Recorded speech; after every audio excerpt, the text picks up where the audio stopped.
새벽 5시 반. 알람이 울리기 전에 이미 눈을 뜬 이정우는 침대에서 몸을 일으켰습니다. 69세의 나이에도 여전히 반듯한 자세였죠. 약간 굽은 어깨가 세월의 무게를 말해주고 있었지만 움직임만은 또렷했어요. 여보, 벌써 일어나세요? 아내 순자가 부스스한 목소리로 물었습니다. 습관이야. 40년 넘게 이 시간에 일어났는데 하루아침에 바뀌겠어? 이정우는 작은 미소를 지으며 대답했어요. 발끝부터 머리끝까지 차근차근 몸을 점검하는 게 그의 아침 루틴이었습니다. 무릎이 좀 뻣뻣하긴 하지만 견딜만 했죠.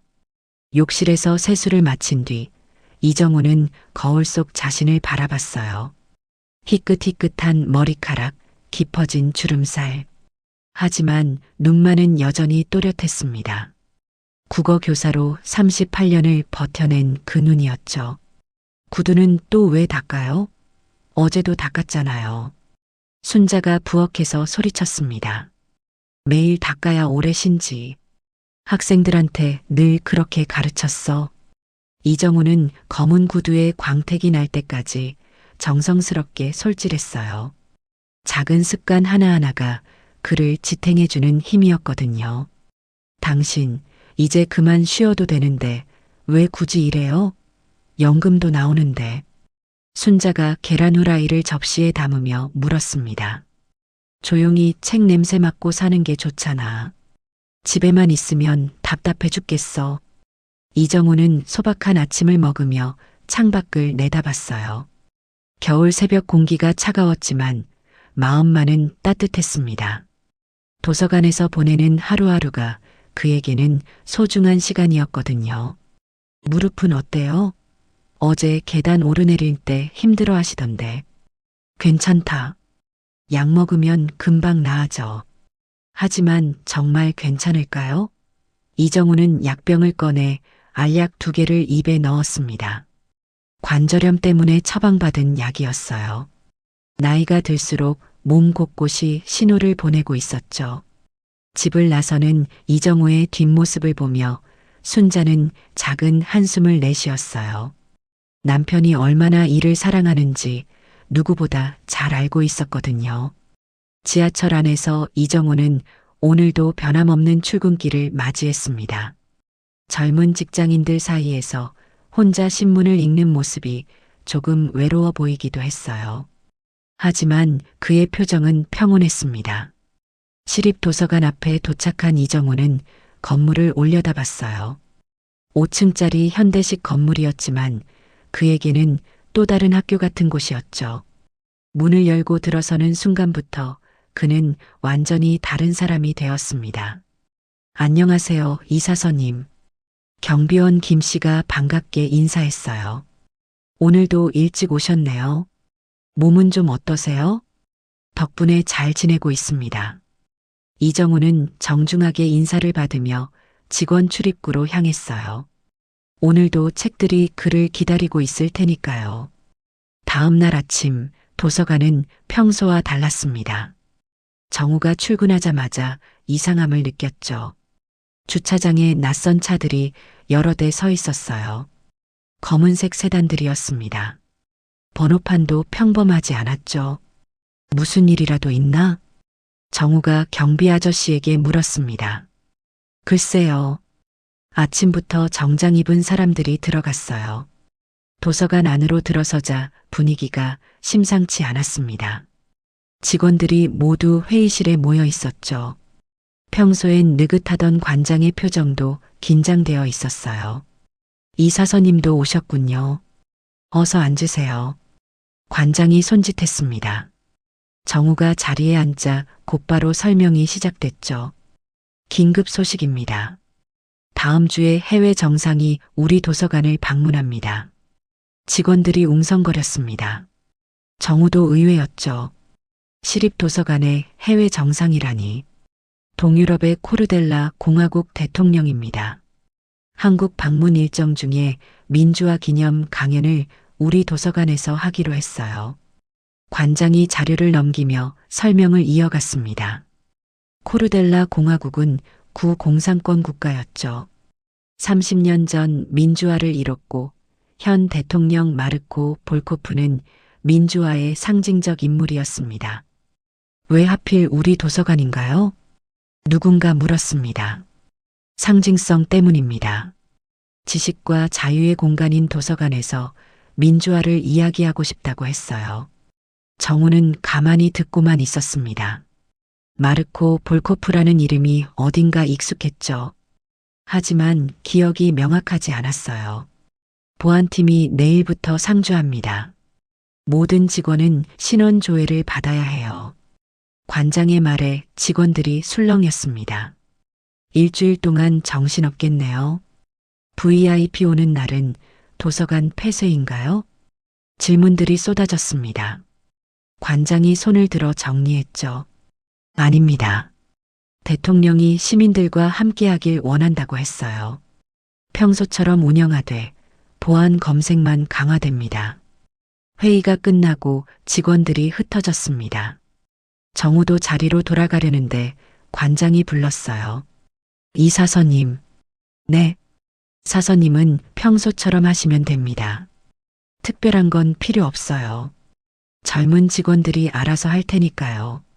관장의 말투에는 무시하는 듯한 뉘앙스가 있었습니다. 늙은 사서는 그냥 옆에 있기만 하라는 뜻이었죠. 알겠습니다. 정우는 담담히 대답했습니다. 하지만 마음 한구석이 씁쓸했어요. 나이가 들면 이렇게 취급받는구나 싶었죠.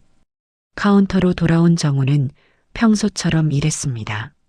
하지만 머릿속엔 계속 마르코 볼코프라는 이름이 맴돌았어요. 분명 어디선가 들어본 이름이었습니다. 점심시간 정우는 컴퓨터로 검색을 해봤습니다. 마르코 볼코프, 현재 62살 코르델라 공화국 대통령이었죠. 젊은 시절 민주화 운동을 하다가 망명했던 경력이 있었습니다. 1989년 한국 체류. 기사 한 줄이 눈에 들어왔습니다. 정우의 심장이 빠르게 뛰기 시작했어요. 1989년 그 해였습니다. 서울에서 유학하던 외국 학생들을 도왔던 그 해였죠. 설마 그 마르코인가? 기억이 조금씩 돌아왔습니다. 25살의 청년, 두려움에 떨던 눈빛, 비오던 그날 밤의 일들이었죠. 정우는 급히 창을 닫았습니다. 과거는 과거로 묻어야 했으니까요. 오후가 되자 보안팀이 도착했습니다. 정장 차림의 요원들이 도서관 곳곳을 점검하기 시작했어요. CCTV 위치, 비상구, 모든 걸 꼼꼼히 확인했죠. 여기 CCTV 각도가 죽었네요. 정우가 한 요원에게 말했습니다. 3층 구석, 오래된 서가 쪽이었어요. 뭐가 문제인가요? 요원이 시큰둥하게 물었습니다. 저쪽 각도에서는 이 통로가 안 보입니다. 사각지대예요. 정우가 설명했지만 요원은 대수롭지 않게 넘겼습니다. 늙은 사서가 뭘 안다고 참견이야. 작은 목소리로 중얼거리는 게 들렸습니다. 정우는 더 말하지 않았어요. 자존심이 상했지만 어쩔 수 없었죠. 선생님, 괜찮으세요? 서연이 다가왔습니다. 뭐가? 아까 그 요원 말투가 너무했어요. 선생님이 맞는 말씀하신 건데. 서연이 분개했지만 정우는 웃기만 했습니다. 익숙해. 나이 들면 다들 그래. 하지만 서연은 달랐습니다. 정우의 관찰력이 남다르다는 걸 알았으니까요. 40년 교직 생활이 헛되지 않았다는 걸 느꼈죠. 퇴근 시간이 가까워졌습니다. 정우가 도서관을 정리하고 있는데 관장이 다시 찾아왔어요. 이사서님, 다음 주는 좀 쉬셔도 될 것 같은데요. 무슨 말씀이신지? VIP 방문 때는 젊은 직원들만 있어도 충분할 것 같아서요. 사서님은 집에서 쉬시죠. 완곡한 거절이었습니다. 늙은 사서는 중요한 행사에 어울리지 않는다는 뜻이었죠. 정우는 순간 화가 났지만 참았습니다. 생각해 보겠습니다. 아니, 그냥 쉬세요. 이건 지시입니다. 관장이 단호하게 말하고 갔습니다. 정우는 주먹을 꽉 쥐었어요. 평생 성실하게 일했는데 이런 대접을 받다니. 서러움이 밀려왔죠. 집으로 돌아가는 길, 정우는 무거운 발걸음을 옮겼습니다. 눈이 또 내리기 시작했어요. 차가운 바람이 뺨을 스쳤죠. 내가 정말 쓸모없는 인간이 된 건가. 자괴감이 들었습니다. 하지만 동시에 불안감도 있었어요. 마르코 볼코프, 그가 정말 그 마르코라면 어떻게 해야 할까요? 집에 도착하자 아내가 뭔가 다른 걸 느꼈습니다. 무슨 일 있어요? 아니야, 별일 없어. 정우가 둘러댔지만 아내는 알고 있었습니다. 40년을 함께 산 부부였으니까요. 다음 주에 해외 정상이 도서관에 온대. 결국 정우가 털어놓았습니다. 그래서 나보고 그날은 쉬래. 늙은 사서는 필요 없다고. 아내가 정우의 손을 잡았습니다. 따뜻한 손이었어요. 당신은 충분히 훌륭한 사람이에요. 남들이 뭐라 해도. 위로가 됐지만 마음은 여전히 무거웠습니다. 정우는 서재로 들어갔어요. 오래된 앨범을 꺼냈죠. 먼지 쌓인 사진들 속에 젊은 시절이 있었습니다. 1989년 여름 사진이 나왔습니다. 서울의 한 대학 도서관에서 찍은 사진이었죠. 그리고 그 속에 한 청년이 있었어요. 동유럽에서 온 유학생, 마르코였습니다. 정말 그 마르코구나. 정우는 사진을 만지며 그때를 떠올렸습니다. 민주화 운동으로 쫓기던 청년들, 그들을 도왔던 비밀스러운 날들이었죠. 위험했지만 옳은 일이었어요. 하지만 그 일은 철저히 비밀이었습니다. 가족을 위해서였죠. 독재 정권 시절 그런 일이 알려지면 모두가 위험했으니까요. 밤이 깊어갔습니다. 정우는 잠을 이룰 수 없었어요. 다음 주 마르코가 정말 온다면 어떻게 될까요? 30년 만에 재회가 될 텐데 말이죠. 그리고 불안감이 엄습했습니다. 혹시 도서관에 위험이 닥치는 건 아닐까요? 정상이 오는 곳엔 늘 위협이 따르니까요. 하지만 관장은 정우를 쉬라고 했죠. 아무것도 할 수 없었습니다. 내가 너무 걱정하는 건가? 정우는 자신을 다독였습니다. 하지만 불안감은 쉽게 사라지지 않았어요. 뭔가 안 좋은 일이 일어날 것 같은 예감이었죠. 월요일 아침이 밝았습니다. 정우는 평소보다 더 일찍 도서관에 도착했어요. 관장이 쉬라고 했지만 그럴 수 없었죠. 적어도 이번 주까지는 일하고 싶었습니다. 도서관 앞에는 보안 요원들이 벌써 와 있었어요. 금속 탐지기를 설치하고 있었죠. 일주일 뒤면 대통령이 올 테니까요. 이사서님, 오늘도 일찍 오셨네요. 경비 아저씨가 인사했습니다. 그럼요. 할 일이 있으니까요. 정우가 대답하며 직원 출입구로 향했습니다. 그때였어요. 낯선 청년 하나가 출입구 근처를 서성이고 있었죠. 20대 후반쯤 돼 보였습니다. 도서관 유니폼과 비슷한 옷을 입고 있었어요. 하지만 뭔가 어색했죠. 유니폼이 새 것이었고 명찰도 없었습니다. 무슨 일이신가요? 정우가 다가가 물었습니다. 청년이 깜짝 놀랐어요. 아, 저는 오늘부터 일하는 신입입니다. 더듬거리며 대답했습니다. 하지만 정우는 알고 있었죠. 이번 달 신규 채용은 없었다는 걸요. 그래요? 어느 부서로 배정받았나요? 저 아직 정해지지 않았어요. 청년의 대답이 애매했습니다. 눈동자가 불안하게 흔들렸죠. 거짓말하는 사람의 전형적인 모습이었어요. 그럼 인사팀에 먼저 가보세요. 이쪽 건물 2층입니다. 정우가 일부러 거짓 정보를 줬습니다. 인사팀은 1층에 있었으니까요. 아, 네. 감사합니다. 청년이 서둘러 건물 안으로 들어갔습니다. 하지만 2층으로 가지 않고 다른 곳으로 향했죠. 정우는 그 뒷모습을 지켜봤어요. 수상하군. 직감적으로 느꼈습니다. 하지만 저 청년은 직원이 아니었어요. 그럼 왜 여기 있는 걸까요? 정우는 청년을 따라갔죠. 청년은 복도를 두리번거리며 걸었습니다. 벽에 붙은 안내도를 유심히 봤어요. 특히 전기실 위치를 오래 쳐다봤죠. 그리고 사진을 찍는 듯한 동작을 했습니다. 정우가 다가가려는 순간 보안 요원이 나타났어요. 거기 뭐 하시는 겁니까? 보안 요원이 청년에게 물었습니다. 청년이 당황했어요. 아, 저는 신입 직원입니다. 건물 구조를 파악하고 있었어요. 신분증 좀 보여주세요. 요원이 손을 내밀었습니다. 청년이 주머니를 뒤적였죠. 아, 사물함에 두고 왔네요. 금방 가져올게요. 청년이 서둘러 자리를 떴습니다. 보안 요원은 그냥 보내줬어요. 정우가 다가갔죠. 저 사람 수상합니다. 뭐가요? 요원이 귀찮다는 듯 물었습니다. 신입 직원이 아니에요. 이번 달 채용은 없었거든요. 그럼 다른 부서 파견이겠죠. 쓸데없는 걱정 마세요. 요원이 무시하고 갔습니다. 정우는 답답했어요. 분명 뭔가 이상한데 아무도 들어주지 않았죠.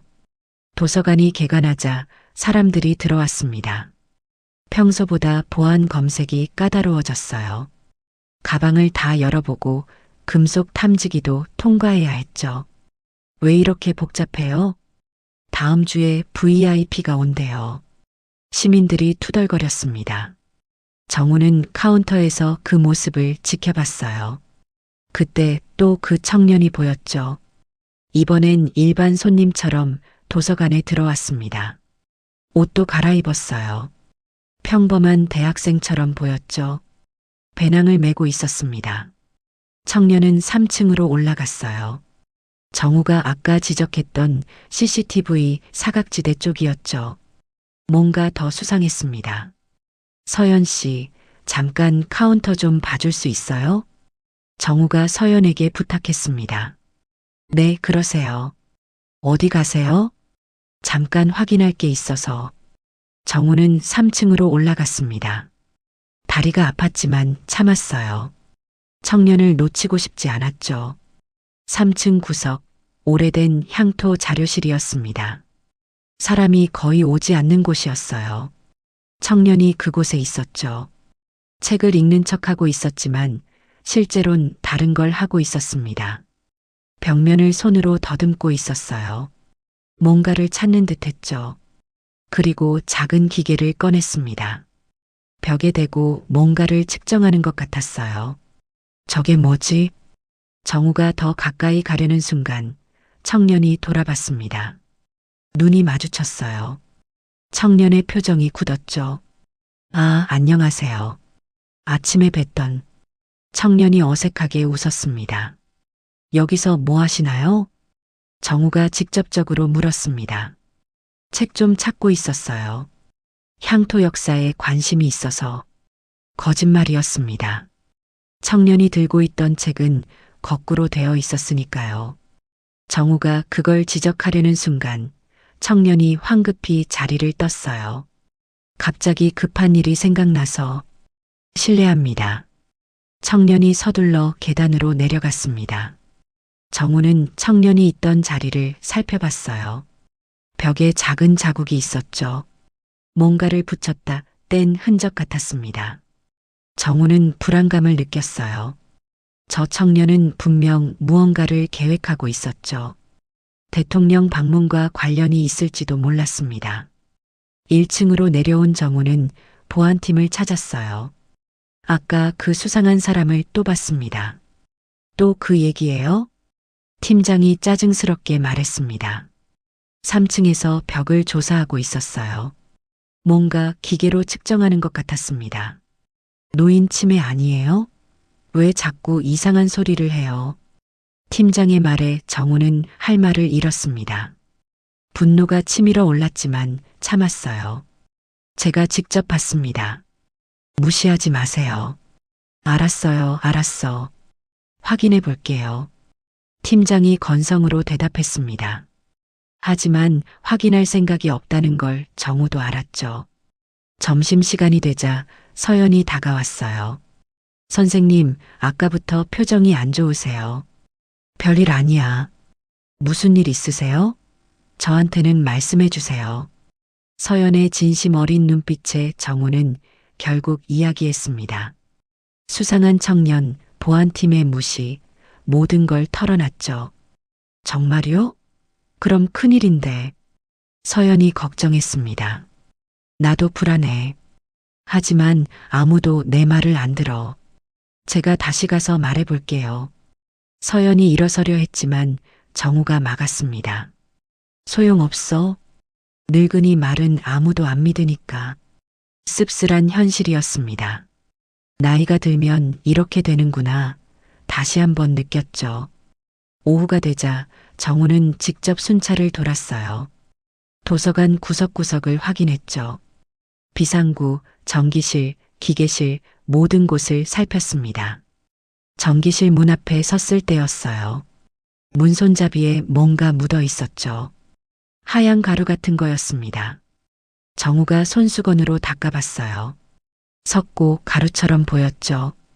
누가 열쇠본을 뜬 건가? 불안감이 더 커졌습니다. 전기실은 중요한 곳이었어요. 도서관 전체 전력을 관리하는 곳이었으니까요. 만약 누군가 거기 침입한다면 정우는 다시 보안팀을 찾았습니다. 이번엔 다른 요원이었어요. 전기실 문 손잡이를 확인해 주세요. 왜요? 섞고 가루 같은 게 묻어 있어요. 누군가 열쇠를 복제하려 한 것 같습니다. 요원이 귀찮다는 표정을 지었습니다. 청소 아주머니가 흘렸겠죠. 아닙니다. 분명히. 할아버지, 제발 좀 그만하세요. 바쁜데 계속 이러시면 곤란해요. 요원이 자리를 떴습니다. 정우는 주먹을 꽉 쥐었어요. 억울하고 답답했죠. 분명 뭔가 일어나고 있는데 아무도 믿지 않았습니다. 퇴근 시간이 가까워졌어요. 정우는 마지막으로 한 번 더 도서관을 돌았죠. 그때 또 그 청년을 봤습니다. 이번엔 도서관 밖이었어요. 주차장에서 누군가와 통화하고 있었죠. 정우는 창문 뒤에 숨어 지켜봤습니다. 일주일 뒤, 준비 완료. 전기실. 바람에 묻혀 잘 들리지 않았지만 몇 단어가 들렸어요. 일주일 뒤면 대통령이 오는 날이었죠. 청년이 전화를 끊고 차에 탔습니다. 검은색 승용차였어요. 정우는 차 번호를 외웠죠. 뭐라도 해야 했으니까요. 집으로 돌아가는 길, 정우는 계속 고민했습니다. 경찰에 신고해야 할까요? 하지만 증거가 없었어요. 늙은이의 망상이라고 할 게 뻔했죠. 집에 도착하자 아내가 걱정스럽게 맞았어요. 오늘도 힘들었어요? 조금. 정우는 거실에 앉아 한숨을 쉬었습니다. 아내가 차를 가져왔어요. 무슨 일인지 말해봐요. 결국 정우는 오늘 있었던 일을 모두 이야기했죠. 아내는 조용히 들었습니다. 당신이 맞을 거예요. 당신 직감은 늘 정확했잖아요. 하지만 아무도 안 믿어. 그럼 당신이 직접 막아요. 아내의 말에 정우는 아내를 바라봤습니다. 나 같은 늙은이가 뭘 할 수 있겠어? 당신은 할 수 있어요. 예전에도 그랬잖아요. 아내가 의미심장하게 말했습니다. 1989년, 그때도 정우는 혼자 힘으로 사람들을 구했으니까요. 정우는 결심했습니다. 아무도 믿지 않는다면 혼자서라도 막아야 했어요. 일주일 뒤 무슨 일이 일어날지 모르지만 준비해야 했죠. 그날 밤 정우는 오래된 일기장을 꺼냈어요. 젊은 시절의 기록이었죠. 그때의 경험이 지금 도움이 될지도 몰랐습니다. 드디어 그날이 왔습니다. 새벽부터 도서관 주변은 경찰과 경호원들로 가득했어요. 검은 차량들이 줄지어 서 있었고 곳곳에 저격수들이 배치됐죠. 정우는 관장의 만류에도 출근했습니다.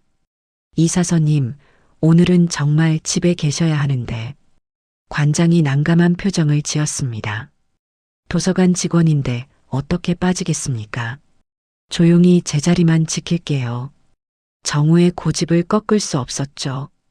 관장은 한숨을 쉬며 물러났습니다. 대신 대출대에만 계세요. 다른 곳은 가지 마세요. 알겠습니다. 정우는 평소처럼 대출대에 앉았어요. 하지만 마음은 편치 않았죠. 일주일 동안 그 수상한 청년을 못 봤습니다. 하지만 불안감은 사라지지 않았어요. 9시 도서관이 개관했습니다. 시민들이 들어오기 시작했죠. 평소보다 적었지만 그래도 꽤 있었어요. 모두 엄격한 보안 검색을 받았죠. 오늘 대통령 몇 시에 와요? 한 시민이 정우에게 물었습니다. 11시로 알고 있습니다. 구경 좀 하려고 왔어요. 많은 사람들이 비슷한 마음이었죠. 외국 대통령을 직접 보는 건 흔치 않은 기회니까요. 10시가 되자 긴장감이 높아졌습니다. 경호원들이 더 바빠졌어요. 무전기 소리가 계속 들렸죠. VIP 30분 후 도착 예정. 모든 구역 재점검. 정우는 주변을 살폈습니다. 혹시 그 청년이 나타나지 않을까 했지만 보이지 않았어요. 서연이 다가왔습니다. 선생님, 긴장되시죠? 조금. 저는 떨려요. 대통령을 직접 보다니. 서연이 들뜬 표정이었습니다. 하지만 정우는 웃을 수 없었어요. 뭔가 일어날 것 같은 예감이 계속됐으니까요. 10시 반 갑자기 조명이 깜빡였습니다. 한 번, 두 번, 그리고 완전히 꺼졌다가 다시 켜졌어요. 순간적인 정전이었죠.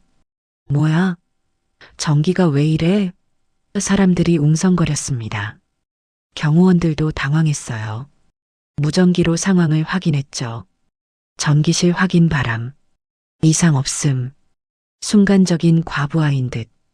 하지만 정우는 알았습니다. 이건 시작이었어요. 누군가 일부러 한 일이었죠. 그때 VIP 동선 근처에서 소동이 일어났습니다. 누군가 서류 뭉치를 떨어뜨리고 도망치는 모습이 보였어요. 경호원들이 뒤쫓았죠. 저 사람 잡아. 혼란스러운 상황이었습니다. 하지만 정우는 그게 미끼라는 걸 직감했어요. 진짜 목적은 다른 곳에 있었죠. 서연 씨. 정우가 서연을 불렀습니다. 네. 전기실 쪽이 수상해요. 같이 가봐요. 지금요? 대통령 오시는데. 그래서 더 위험해요. 빨리. 정우의 진지한 표정에 서연도 따라 나섰습니다. 둘은 전기실로 향했어요. 복도는 텅 비어 있었습니다. 모든 경호원이 소동이 난 곳으로 갔으니까요. 전기실 앞에 도착했을 때 정우의 예감이 맞았다는 걸 알았죠. 문이 살짝 열려 있었습니다. 누가 열었지? 서연이 놀랐습니다. 정우가 조심스럽게 문을 더 열었어요. 안에서 소리가 들렸죠. 누군가 있었습니다. 정우가 안을 들여다봤어요. 그 청년이었습니다. 일주일 전에 봤던 그 수상한 청년이었죠. 전기 제어 장치를 만지고 있었어요. 거기서 멈춰. 정우가 소리쳤습니다. 청년이 깜짝 놀라 돌아봤어요. 당신은? 청년이 정우를 알아봤습니다. 그리고 주머니에서 뭔가를 꺼내려 했죠. 칼처럼 보였어요. 정우는 순간적으로 벽에 걸린 소화기를 집었습니다.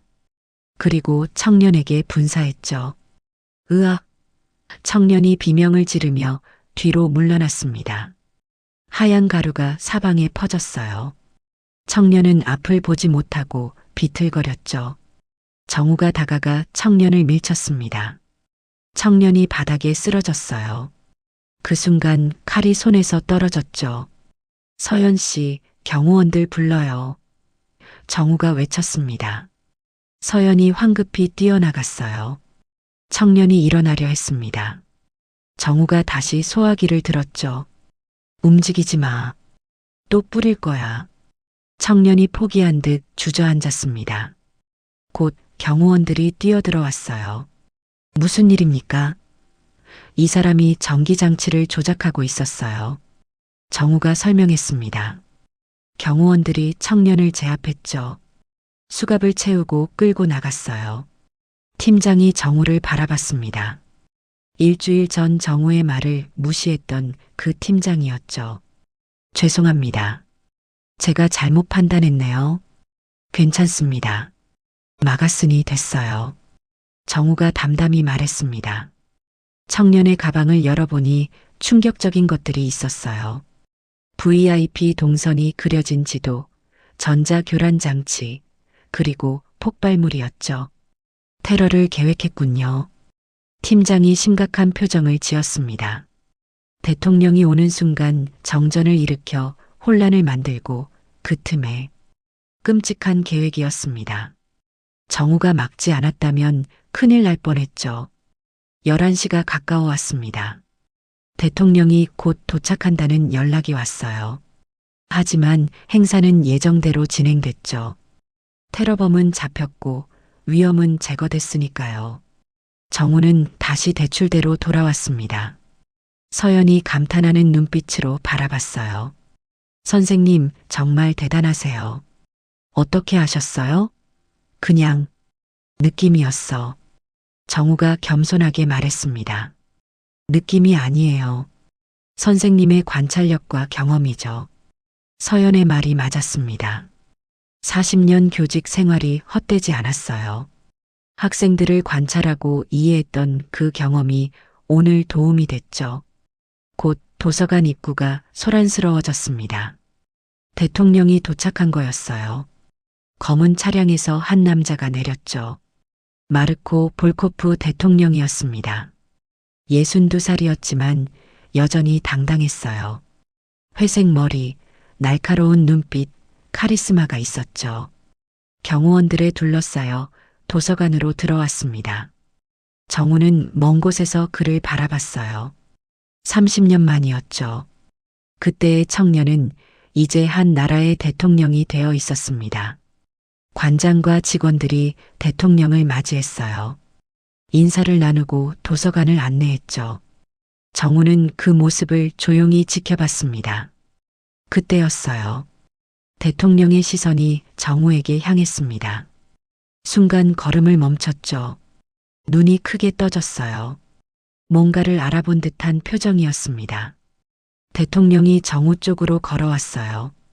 경호원들이 당황했지만 대통령이 손짓으로 제지했죠. 정우 앞에 선 대통령이 물었습니다.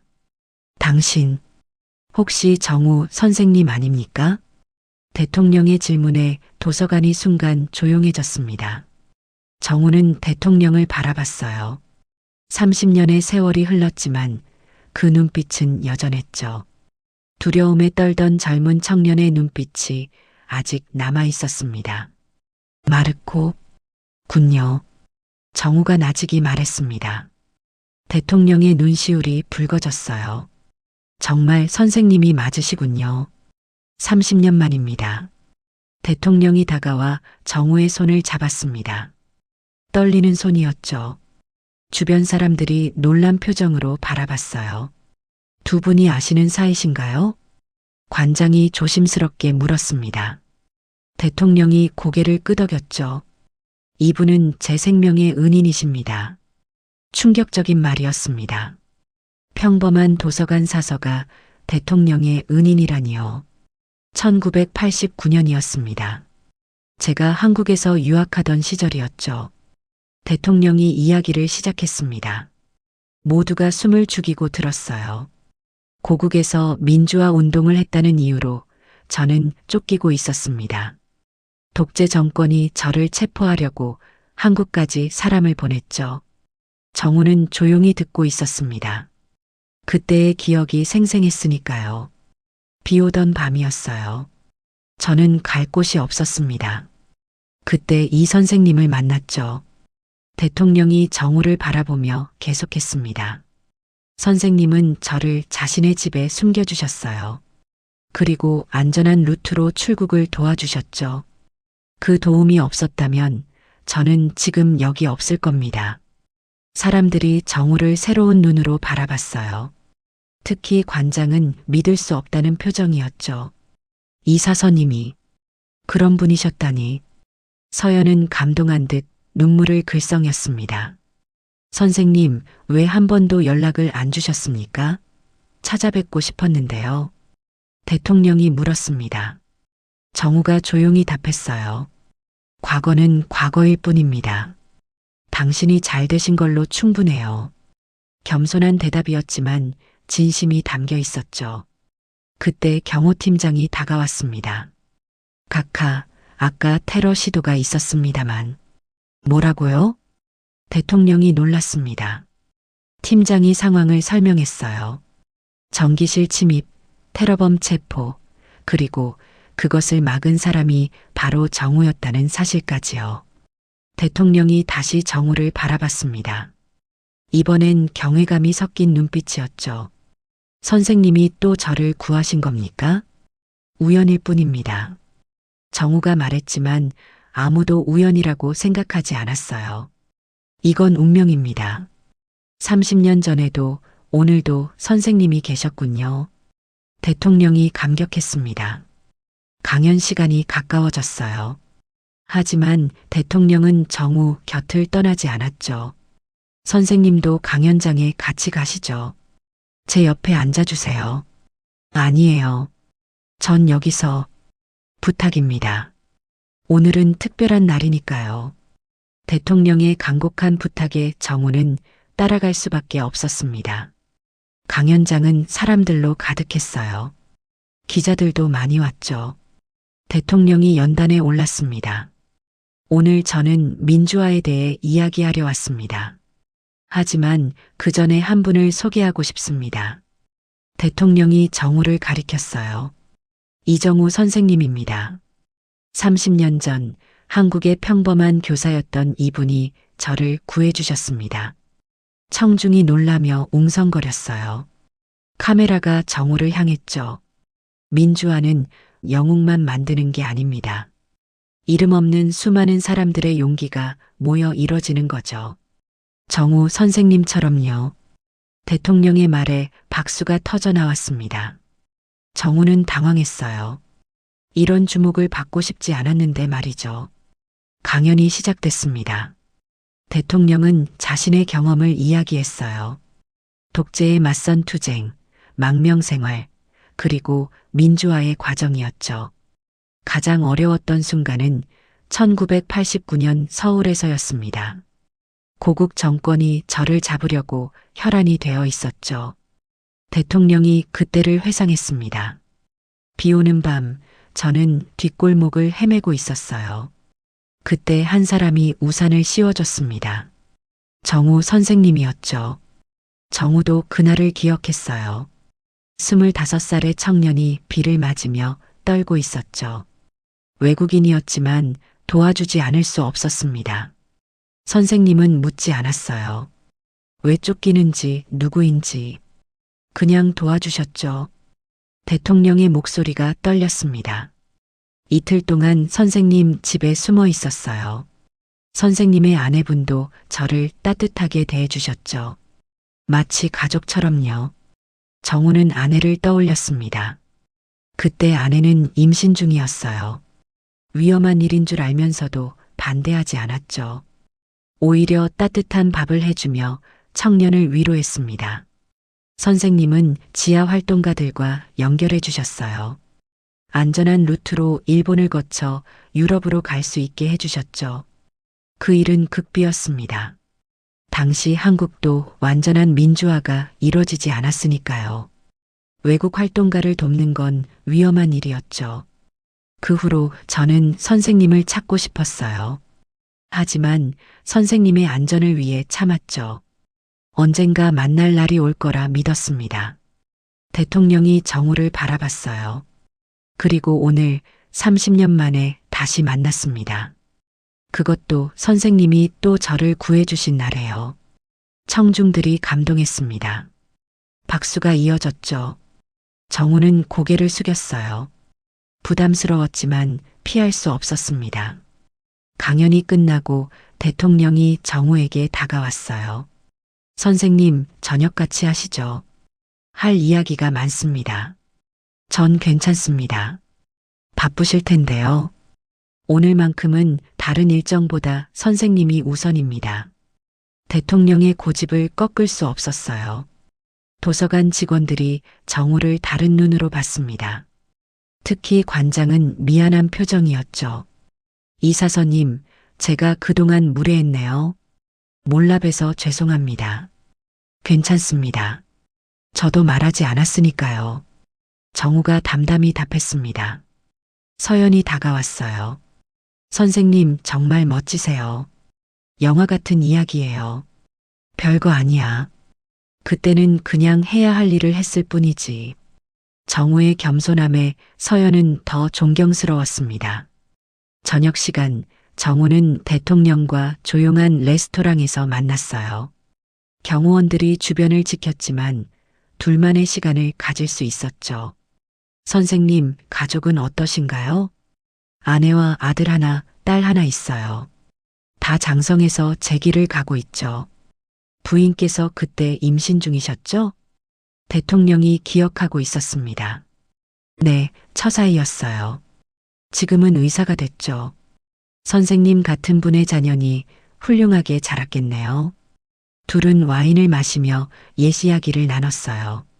30년의 세월을 뛰어넘는 대화였죠. 선생님, 제안 하나 하고 싶습니다. 대통령이 진지하게 말했습니다.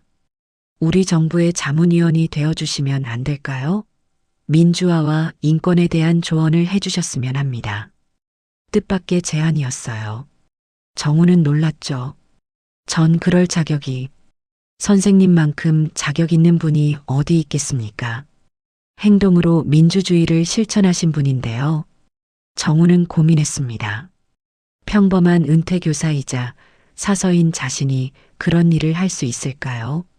생각해 보겠습니다. 네, 천천히 생각해 보세요. 하지만 꼭 함께 했으면 좋겠습니다. 대통령이 진심을 담아 말했어요. 식사를 마치고 헤어질 시간이 됐습니다. 대통령이 정우의 손을 꽉 잡았어요. 선생님, 오늘 정말 감사했습니다. 2번이나 생명을 구해주셔서요. 과찬이십니다. 아닙니다. 선생님 같은 분들이 있어서 세상이 더 나아지는 겁니다. 대통령이 떠나고 정우는 집으로 돌아왔어요. 아내가 기다리고 있었죠. 뉴스에 나왔어요. 당신이 대통령을 구했다고. 별일 아니야. 별일이 아니라니요. 당신은 영웅이에요. 아내가 정우를 안았습니다. 따뜻한 품이었어요. 그때도 무서웠어요. 당신이 위험한 일하는 게. 하지만 믿었죠. 당신은 옳은 일을 하는 사람이니까. 아내의 말에 정우는 코끝이 시큰했어요. 평생의 동반자, 모든 걸 함께한 사람이었죠. 그날 밤 정우는 오랜만에 편안하게 잠들었습니다. 무거웠던 짐을 내려놓은 기분이었어요. 비밀은 더 이상 비밀이 아니었고 과거는 자랑스러운 역사가 됐으니까요. 다음 날 아침 정우의 일상이 완전히 바뀌었습니다. 집 앞에 기자들이 몰려 있었어요. 카메라와 마이크를 든 사람들이 정우를 기다렸죠. 이정우 선생님, 인터뷰 좀 해주세요. 대통령과의 인연을 자세히 들려주세요. 정우는 당황했습니다. 조용히 살아온 사람에게 이런 관심은 부담스러웠어요. 죄송합니다. 할 말이 없습니다. 정우가 피하려 했지만 기자들은 계속 따라왔어요. 결국 아내가 나섰죠. 그만하세요. 남편은 조용히 살고 싶어 해요. 하지만 취재 열기는 쉽게 식지 않았습니다. 도서관에 도착하니 더 놀라운 일이 있었어요. 현수막이 걸려 있었죠. 이정우 사서님, 당신은 우리의 자랑입니다. 직원들이 환영했습니다. 관장이 직접 나와 맞이했어요. 이 사서님, 아니, 이제는 선생님이라고 불러야겠네요. 정말 대단하십니다. 관장의 태도가 완전히 바뀌었죠. 어제까지 무시하던 사람이었는데 말이에요. 특별한 것 없습니다. 평소처럼 대해주세요. 정우가 부담스러워했지만 소용없었어요. 모든 직원들이 정우를 영웅처럼 대했으니까요. 선생님, 커피 타다 드릴까요? 의자 불편하시면 바꿔드릴게요. 오늘은 일 안 하셔도 됩니다. 과도한 친절이 오히려 불편했습니다. 정우는 평소처럼 일하고 싶었는데 아무도 놔두지 않았어요. 점심시간 서연만이 평소처럼 대했습니다. 선생님 힘드시죠? 솔직히 좀 그래. 다들 호들갑이에요. 선생님은 원래 대단한 분이셨는데 이제야 안 거잖아요. 서연의 말이 위로가 됐습니다. 적어도 한 사람은 변하지 않았으니까요. 오후에 전화가 왔어요. 교육청이었습니다. 이정우 선생님, 특별 공로상을 드리고 싶습니다. 필요 없습니다. 학생들에게 귀감이 되는 일을 하셨잖아요. 꼭 받아주세요. 거절했지만 소용없었어요. 상을 주겠다는 곳이 한둘이 아니었죠. 시청, 도지사, 심지어 대통령 표창까지 거론됐습니다. 이런 걸 원한 게 아닌데. 정우가 한숨을 쉬었습니다. 퇴근 시간 정우는 몰래 뒷문으로 나가려 했어요. 하지만 거기도 기자들이 있었죠. 선생님, 한 말씀만요. 도망치듯 집으로 왔지만 집도 편하지 않았습니다. 전화가 계속 울렸어요. 방송 출연 제안입니다. 책 출간 어떠신가요? 강연 요청드립니다. 정우는 전화선을 뽑아버렸어요. 조용함이 필요했으니까요. 밤이 되자 아들과 딸이 찾아왔습니다.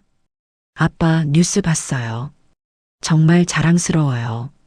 딸이 정우를 안았습니다. 아빠가 그런 일을 하셨다니. 왜 한 번도 말 안 하셨어요? 아들이 물었습니다. 필요 없다고 생각했어. 과거 일이니까. 과거가 아니에요. 역사죠. 아빠의 용기 있는 행동이요. 자녀들의 존경 어린 눈빛이 정우를 뿌듯하게 했습니다. 적어도 가족에겐 자랑스러운 아버지가 됐으니까요.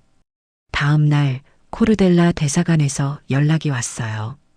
대통령께서 선생님을 초청하십니다. 훈장을 수여하고 싶다고요. 전 괜찮습니다. 이건 국가적 행사입니다. 거절하시면 대통령께서 서운해하실 거예요. 정우는 고민 끝에 수락했습니다. 마르코의 마음을 무시할 수 없었으니까요. 대사관에서 작은 행사가 열렸어요. 마르코 대통령이 화상으로 참석했죠.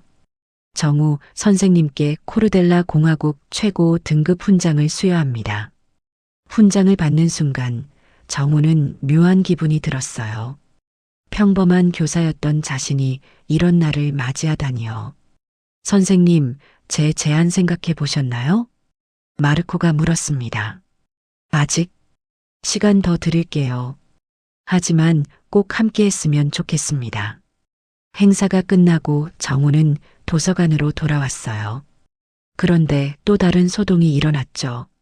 선생님, 큰일 났어요. 서연이 뛰어왔습니다. 무슨 일이야? 아까 잡힌 테러범이 공범이 더 있다고 자백했대요. 정우의 표정이 굳었습니다. 그래서 오늘 도서관 어딘가에 폭발물을 설치했다고. 경찰이 찾고 있는데 아직 못 찾았대요. 순간 정우의 머릿속이 빠르게 돌아갔어요. 그 청년이 일주일 전 돌아다녔던 곳들이 떠올랐죠. 3층 향토 자료실. 네, 거기야. 그놈이 벽을 조사했던 곳. 정우가 뛰기 시작했습니다. 다리가 아팠지만 상관없었어요. 생명이 걸린 일이었으니까요. 3층에 도착했을 때 경찰들이 이미 와 있었어요. 여기 벽 뒤를 확인해 보세요. 정우가 외쳤습니다. 경찰이 벽을 조사했어요. 그리고 찾았습니다. 시한폭탄이에요. 30분밖에 남지 않은 시한폭탄이었죠. 폭발물 제거반이 긴급 투입됐어요. 모두 대피하세요. 사람들이 황급히 도서관을 빠져나갔습니다. 정우도 나가려 했지만 뭔가 더 있을 것 같았어요. 잠깐 한 개 더 있을 거예요. 뭐라고요? 그놈이 전기실도 갔었어요. 거기도 확인해야 합니다. 경찰이 전기실로 달려갔어요. 정우의 예상이 맞았죠. 거기도 폭탄이 있었습니다. 2개의 폭탄이 무사히 제거됐어요. 정우가 아니었다면 큰 참사가 일어날 뻔했죠. 선생님, 또 구하셨네요. 경찰서장이 감탄했습니다. 운이 좋았을 뿐입니다. 정우가 겸손하게 말했지만 모두가 알고 있었어요. 이건 운이 아니라 정우의 놀라운 관찰력과 직감이었다는 걸요. 그날 저녁 정우는 또다시 뉴스의 주인공이 됐습니다. 은퇴교사 이정우 씨 또 한 번 테러를 막아 영웅적인 행동으로 수많은 생명을 구해 정우는 텔레비전을 껐어요. 이런 관심이 부담스러웠으니까요. 아내가 옆에 앉았습니다. 당신 이제 숨길 수 없을 것 같아요. 뭘? 당신이 특별한 사람이라는 거요. 아내가 미소 지었습니다. 평생 숨기고 살았지만 이제는 드러날 때가 된 것 같아요. 정우는 아내의 손을 잡았어요. 그녀 말이 맞았죠. 더 이상 평범한 노인으로 살 수 없을 것 같았습니다. 일주일이 지났습니다. 정우의 삶은 완전히 바뀌었어요. 매일 인터뷰 요청이 쏟아졌고 각종 단체에서 상을 주겠다고 했죠.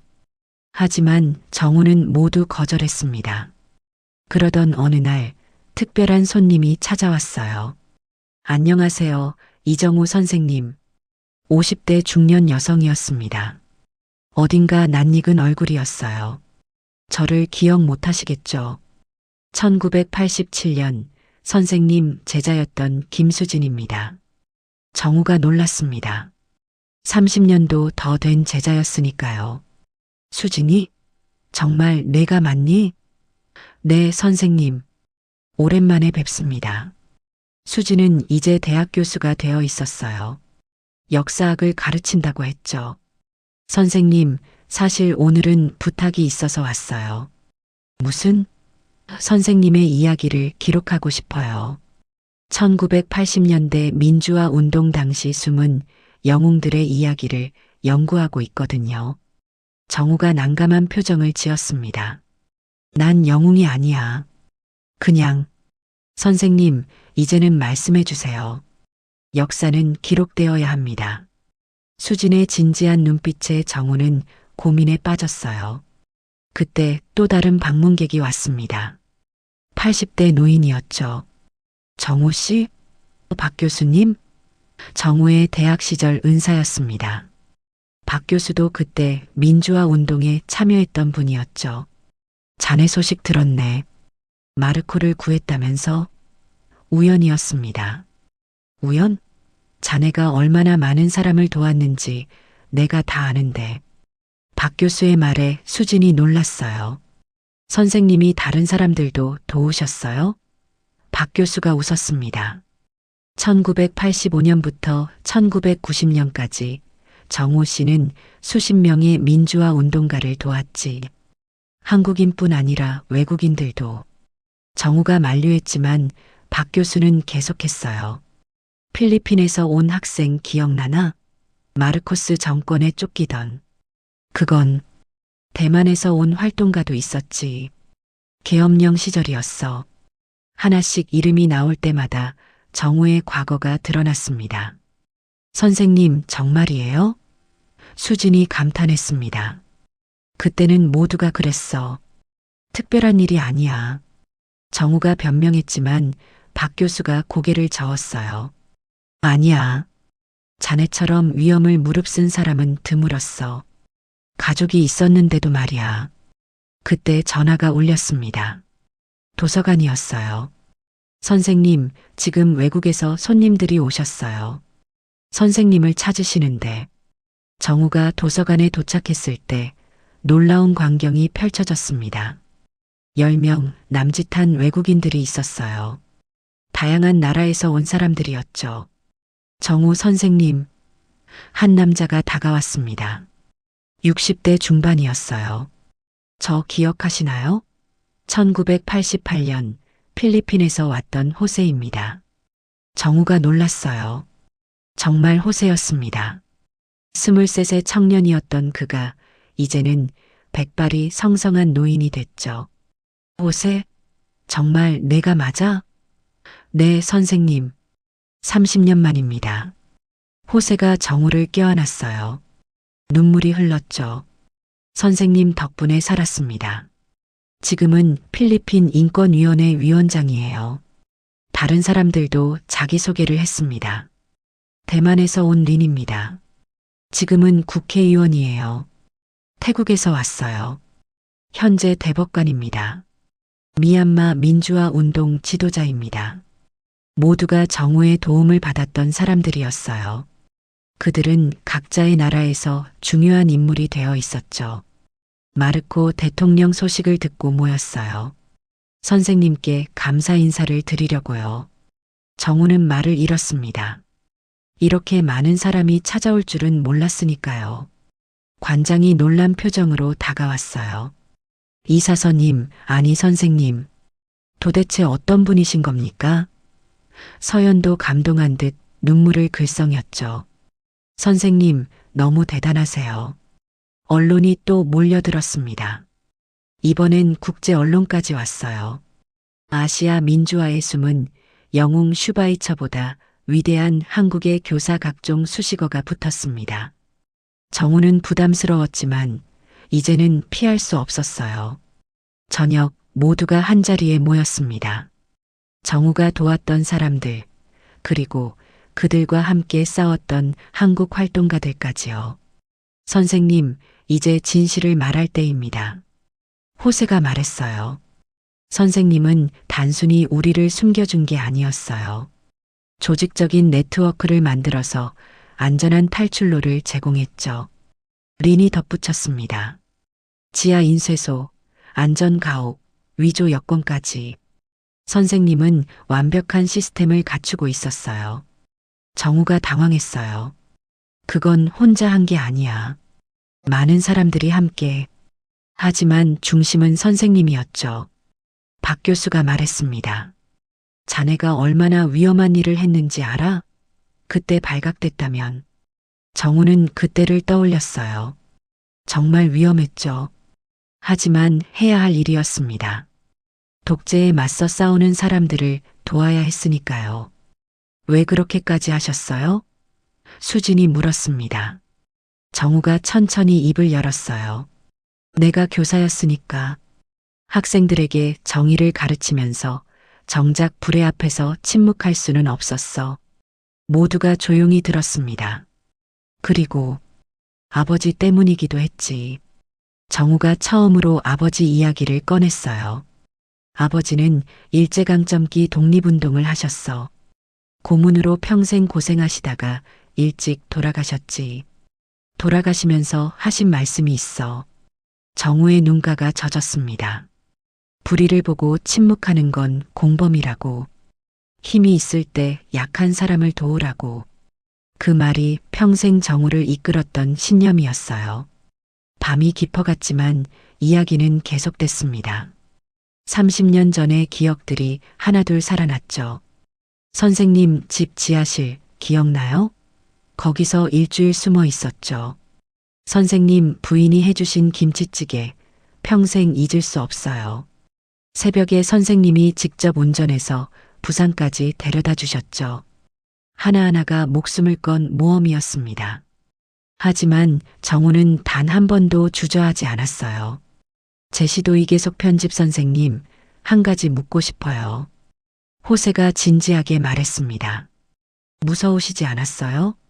가족이 위험할 수도 있었는데. 정우가 잠시 침묵했다가 답했어요. 무서웠지.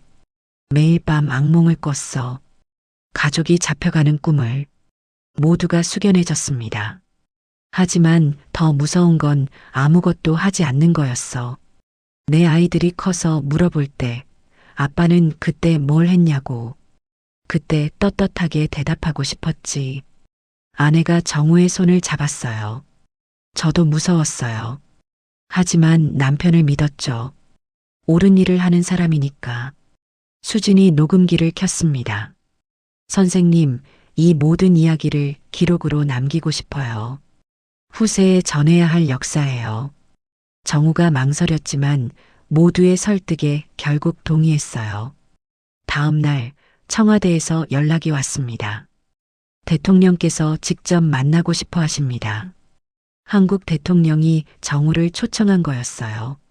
청와대에서 대통령을 만난 정우는 또 한 번 놀랐습니다. 대통령이 정우에 대해 이미 많은 걸 알고 있었으니까요. 이정우 선생님, 국가가 해야 할 일을 개인이 하셨습니다. 늦었지만 감사드립니다.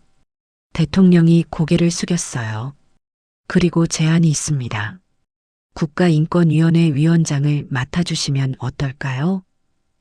또 하나의 제안이었습니다. 정우는 거절하려 했지만 대통령이 말을 이었어요. 선생님의 경험과 신념이 필요합니다.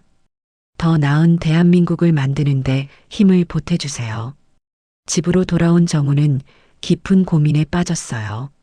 당신 어떻게 할 거예요? 아내가 물었습니다. 모르겠어. 그냥 조용히 살고 싶었는데. 하지만 당신은 조용히 살 수 없는 사람이에요. 불의를 보면 참지 못하는 사람이니까. 아내의 말이 맞았습니다. 정우는 평생 그렇게 살아왔으니까요. 그날 밤 정우는 오래된 앨범을 다시 꺼냈어요. 사진 속에는 구한 사람들의 얼굴이 있었죠. 모두가 희망에 찬 눈빛이었습니다. 내가 정말 도움이 될 수 있을까? 고민하던 정우에게 전화가 왔어요. 마르코 대통령이었습니다. 선생님, 한국 대통령의 제안 들었습니다. 네, 받아주세요. 선생님 같은 분이 그 자리에 있어야 합니다. 하지만 전 이미 늙었어요. 나이는 숫자일 뿐입니다. 선생님의 경험과 지혜가 더 중요해요. 마르코의 설득이 이어졌습니다. 선생님이 저를 구했듯이 이제는 더 많은 사람을 구할 수 있어요. 제도적으로, 합법적으로요. 그 말이 정우의 마음을 움직였습니다. 다음 날 도서관에서 정우는 직원들에게 인사했어요. 여러분, 저는 이제 도서관을 떠납니다. 모두가 아쉬워했지만 특히 서연이 서운해했죠. 선생님, 정말 가셔야 해요? 그래야 할 것 같아. 하지만 자주 들를게. 정우가 미소 지었습니다. 서연 씨, 이 도서관을 잘 부탁해요. 책과 사람을 사랑하는 마음을 잃지 말고. 네, 선생님. 약속할게요. 관장도 이제는 진심으로 정우를 존경했어요. 선생님, 그동안 몰라봐서 죄송했습니다. 그리고 감사했습니다. 아니에요. 저도 좋은 시간이었어요. 도서관을 나서는 정우의 발걸음은 무거우면서도 가벼웠습니다. 새로운 시작이었으니까요. 언론 발표가 있었어요. 이정우 전 교사, 국가인권위원회 위원장, 인명 민주화의 숨은 영웅, 인권 수호의 최전선의 반응은 뜨거웠습니다. 특히 정우가 도왔던 사람들이 축하 메시지를 보냈어요. 선생님이라면 믿습니다. 한국의 인권이 한 단계 발전할 거예요. 선생님의 선택을 지지합니다. 정우는 부담스러웠지만 이제는 책임을 받아들이기로 했어요. 취임식 날 정우는 담담하게 말했습니다. 저는 특별한 사람이 아닙니다. 다만 해야 할 일을 했을 뿐이죠. 앞으로도 그럴 겁니다. 약자의 편에서, 정의의 편에서 일하겠습니다. 짧지만 진심이 담긴 연설이었어요. 청중은 뜨거운 박수를 보냈죠. 그날 밤 정우는 아버지 묘소를 찾았습니다. 아버지, 이제야 아버지 뜻을 조금 이해할 것 같아요. 불의에 맞서는 건 선택이 아니라 의무라는 걸. 바람이 불었습니다. 마치 아버지가 대답하는 것 같았어요. 정우의 새로운 인생이 시작되고 있었습니다. 석 달이 흘렀습니다. 국가인권위원회 위원장이 된 정우는 바쁜 나날을 보내고 있었어요. 매일 새로운 사건들이 쏟아졌죠. 위원장님, 오늘 일정입니다. 비서가 서류를 가져왔습니다. 빼곡한 일정이었어요. 오전에 이주 노동자 간담회, 오후에 장애인 인권 토론회. 정우는 하나하나 꼼꼼히 확인했습니다. 모든 일정이 중요했으니까요. 첫 번째 일정, 이주 노동자 간담회였습니다. 열악한 환경에서 일하는 외국인 노동자들이 모였어요. 저희는 인간 이하의 대접을 받고 있어요. 베트남에서 온 청년이 울먹였습니다.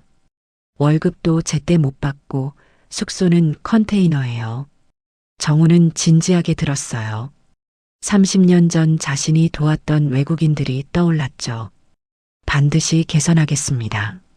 여러분도 대한민국에서 존중받아야 할 사람들이니까요. 정우의 진심 어린 말에 노동자들이 희망을 가졌습니다. 오후 장애인 인권 토론회가 열렸어요. 휠체어를 탄 한 여성이 발언했죠. 저희는 그냥 평범하게 살고 싶어요. 지하철도 타고 영화도 보고. 하지만 현실은 달랐습니다. 대부분의 건물에 경사로가 없었고 엘리베이터도 부족했어요. 법적으로 강제하겠습니다. 모든 공공건물에 장애인 편의시설을 의무화하는 방안을 추진할 거예요. 정우의 약속에 참석자들이 박수를 보냈습니다. 저녁, 정우는 집으로 돌아왔어요. 아내가 따뜻한 저녁을 준비하고 있었죠. 오늘도 힘들었어요? 조금. 하지만 보람 있어. 정우가 웃으며 답했습니다. 당신 표정이 예전보다 밝아졌어요. 이 일이 맞는가 봐요. 아내의 말이 맞았어요. 힘들지만 정우는 행복했습니다. 누군가를 도울 수 있다는 게 기뻤으니까요. 그때 전화가 울렸습니다. 서연이었어요. 선생님, 잘 지내세요? 그럼. 도서관은 어때? 선생님 없으니 허전해요. 언제 한번 오세요. 꼭 갈게. 전화를 끊고 정우는 도서관 시절을 떠올렸어요. 조용했지만 평화로웠던 시간들이었죠. 다음 날 특별한 사건이 일어났습니다. 위원장님, 긴급 제보가 들어왔어요. 한 요양원에서 노인 학대가 일어나고 있다는 제보였어요. 정우는 직접 현장으로 향했죠. 요양원은 겉보기엔 깨끗했습니다. 하지만 정우의 눈은 속일 수 없었어요. 어르신들과 대화 좀 나눠보고 싶은데요. 아, 그건. 원장이 당황했습니다. 뭔가 숨기는 게 있었죠. 정우는 단호하게 말했어요. 국가인권위원회 조사입니다. 협조하지 않으면 법적 조치를 취하겠습니다. 결국 원장이 물러섰고 정우는 어르신들을 만났어요. 충격적인 진실이 드러났죠. 밥도 제대로 안 줘요. 때리기도 해요. 약을 강제로 먹여서 잠만 자게 해요. 정우의 눈에 분노가 번뜩였습니다. 즉시 이 요양원을 폐쇄하겠습니다. 그리고 책임자들은 모두 처벌받을 거예요. 정우의 결단력 있는 조치로 어르신들은 구출됐어요. 언론은 이를 대서특필했죠. 이정우 위원장, 과감한 현장 행정, 인권의 파수꾼, 약자를 위해 싸우다. 한 달 뒤 정우는 특별한 프로젝트를 시작했습니다. 과거사 진실 규명 프로젝트예요. 독재 시절 인권 침해 사건들을 재조사하는 일이었죠. 묻혀있던 진실을 밝혀야 합니다. 피해자들의 명예를 회복시켜야 해요. 팀이 꾸려졌고 조사가 시작됐어요. 그 과정에서 놀라운 사실이 밝혀졌죠. 위원장님도 감시 대상이었네요. 뭐라고? 1987년부터 1990년까지 정보기관이 위원장님을 감시했어요. 민주화 운동가들을 돕는다는 이유로. 정우는 쓴웃음을 지었습니다. 그때도 알고 있었어요. 누군가 자신을 감시한다는 걸. 하지만 멈출 수 없었죠. 어느 날 마르코 대통령이 다시 한국을 방문했습니다. 정우 선생님 위원장이 되신 걸 축하합니다. 감사합니다. 제안이 하나 더 있어요. 국제인권포럼을 함께 만들면 어떨까요? 아시아 각국의 인권단체가 연대하는 조직이었어요. 좋은 생각입니다. 정우가 동의했고 준비가 시작됐죠. 첫 번째 국제인권포럼이 서울에서 열렸습니다. 정우가 도왔던 사람들이 모두 참석했어요. 이제 우리가 다음 세대를 도울 차례입니다. 호세가 말했습니다. 정우 선생님이 우리에게 보여준 것처럼 우리도 누군가의 희망이 되어야 해요. 포럼은 성공적이었고 아시아 인권 선언이 채택됐죠. 도서관에도 변화가 있었습니다. 이정우 인권 자료실을 만들었어요. 서연이 자랑스럽게 말했어요. 인권 관련 도서와 자료를 모아놨어요. 선생님 이름을 붙였죠. 정우는 감동했습니다. 자신의 이름이 도서관에 남는다니요. 과분해. 그냥 조용히 살고 싶었는데 선생님은 이미 역사예요. 조용히 살 수 없어요. 서연의 말에 정우도 웃었습니다. 집으로 돌아온 정우는 일기를 썼어요. 오늘도 한 걸음 나아갔다. 완벽하진 않지만 어제보다 나은 세상을 만들었다. 아버지, 제가 잘하고 있는 걸까요? 창밖을 보니 별이 빛나고 있었어요. 마치 대답하듯이요. 아내가 차를 가져왔습니다. 당신 행복해 보여요. 그런가? 네. 지금이 당신 인생에서 가장 빛나는 순간 같아요. 정우가 아내의 손을 잡았어요. 당신이 있어서 가능했어. 늘 곁에서 지켜줘서 고마워. 우리 앞으로도 함께해요. 끝까지. 두 사람은 조용히 차를 마셨습니다. 평화로운 저녁이었어요. 하지만 정우는 알고 있었죠. 내일은 또 새로운 도전이 기다리고 있다는 걸. 그래도 괜찮았어요. 이제는 혼자가 아니었으니까. 전국 각지에서 편지가 왔습니다. 위원장님 덕분에 희망을 가졌어요. 정의가 살아있다는 걸 보여주셔서 감사해요. 선생님 같은 어른이 있어서 자랑스러워요. 정우는 편지 하나하나를 소중히 읽었어요. 그리고 모두에게 답장을 썼죠. 손수 쓴 편지였습니다. 어느 날 손자가 찾아왔어요. 할아버지, 학교에서 할아버지 이야기 배웠어요. 초등학생인 손자가 자랑스럽게 말했습니다. 교과서에 실렸대요. 민주화의 영웅이라고. 정우는 쑥스러웠지만 기뻤어요. 손자가 자신을 자랑스러워한다는 게요. 할아버지는 영웅이 아니야. 그냥 해야 할 일을 했을 뿐이지. 그게 영웅이에요. 남들이 못하는 일을 하는 사람이요. 손자의 순수한 말에 정우도 웃었습니다. 저녁 정우는 서재에서 회고록을 쓰기 시작했어요. 이 글을 미래 세대에게 바친다. 정의는 저절로 오지 않는다. 누군가는 불의에 맞서야 한다. 그것이 우리의 의무다. 첫 문장이었습니다. 펜이 종이 위를 미끄러졌어요. 69년 인생이 한 줄 한 줄 기록됐죠. 창밖에는 또 눈이 내리고 있었습니다. 하지만 이번엔 차갑지 않았어요. 따뜻한 봄을 품은 겨울 눈이었죠. 정우의 이야기는 계속될 것입니다. 더 나은 세상을 위해, 더 많은 사람을 위해. 은퇴교사에서 도서관 사서로, 그리고 인권위원장으로. 정우의 인생은 이제 또 다른 장을 열고 있었습니다.